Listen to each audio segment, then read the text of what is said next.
And what's coming up next for you? I'm working for Marti Noxon right now from Buffy, my old boss. Her new show is called Gigantic, and I did 18 episodes. I actually think I did 12, but there was 18, and that'll air in July.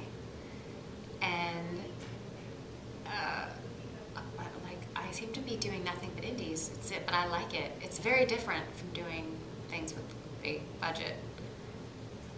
You kind of miss it sometimes. Yeah. Just in rant, just little things. Sometimes, you know, they're like food. well, no, we get fed. There's always food. Like little things that really are nothing. Yeah. Really, at the end of the day. And what's it about? What's the show about? The show centers around two young girls who have very famous families, like celebrity, like actor families, celebrity families. And I play kind of what Marti really likes to knows how to write for me, which is kind of an asshole. I don't know if you can say that, but she is. But ultimately kind of lovable. Mm-hmm. She's obsessed with being famous and thin, so she's always hungry. So kind of grouchy, and is always in couture, very Victoria Beckham, always just like to the nines. I've never been dressed so well in my entire life. I'm always very glammed, always, even walking around the house, and then, you know, foreign shields and couture, and it's kind of over the top, but it's very grounded. I mean, it's Marti, you know, she knows how to write, and she writes me well, so I'm very lucky. That sounds really good. It's very good. Grace Gunham is Meryl Streep's daughter, who is a carbon copy of Meryl Streep. That's unbelievable.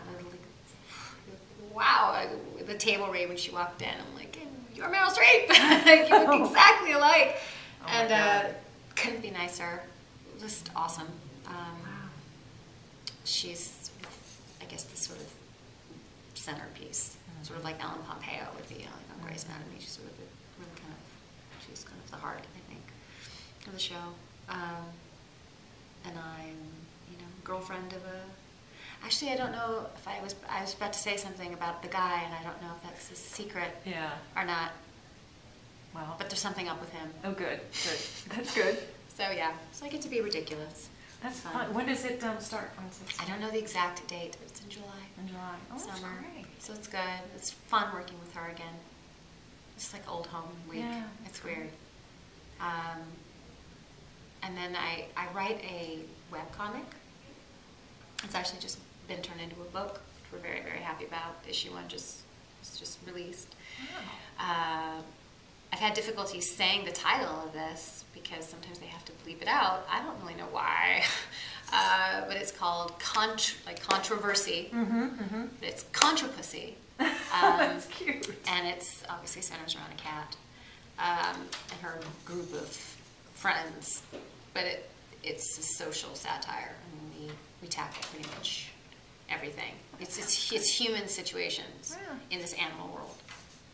And this season we've gone very political. It's really fun. Oh, that sounds great. It's very fun. Yeah.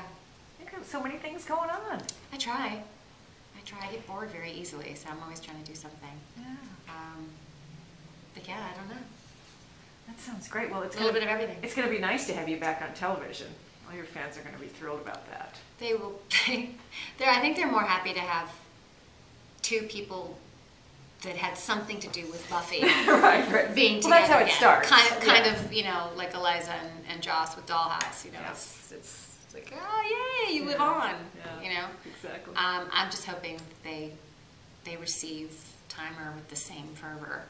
Yeah. I Twitter all the time. So I'm like, if you're in LA and New York, and if you're not in LA and New York, on demand.